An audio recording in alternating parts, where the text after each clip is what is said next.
نے کہا نہیں، جب تک ایک بھی مرد زندہ ہے ہم اپنے نبی کی عزت پر پہرا دیتے رہیں گے، وہ فرانس ہو یا کوئی اور خنزیر ہو، جو بھی ہمارے آقا کے خلاف بولے گا ہم اس کے خلاف میدان عمل میں آئیں گے۔ سوچنے کی بات یہ ہے، بجائے فرانس کو جواب دینے کے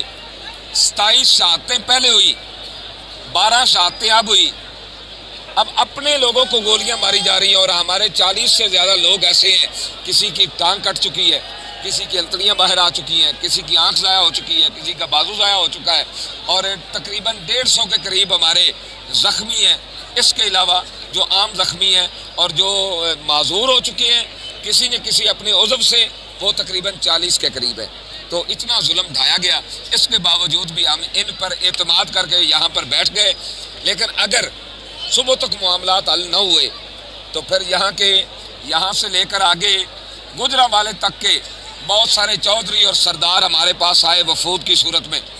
اور انہوں نے کہا کہ اگر کل آپ آگے نکلتے ہیں، آپ لوگوں پر حملہ ہوتا ہے، گولی چلائی جاتی ہے، آپ بے فکر ہو جانا، چاروں طرف سے گاؤں سے لوگ نکلیں گے،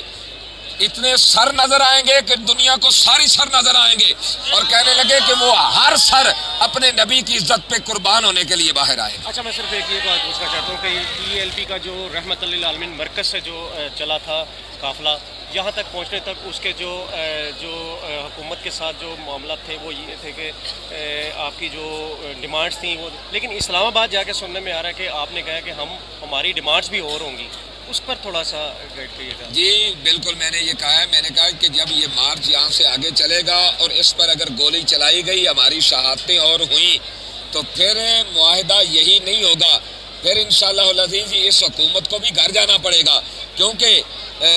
مر جائیں گے، ظالم کی حمایت نہ کریں گے، احرار کبھی ترک روایت نہ کریں گے۔ حکومتیں تو اس لیے ہوتی ہیں کہ وہ جو ہے اپنے ملک میں رہنے والے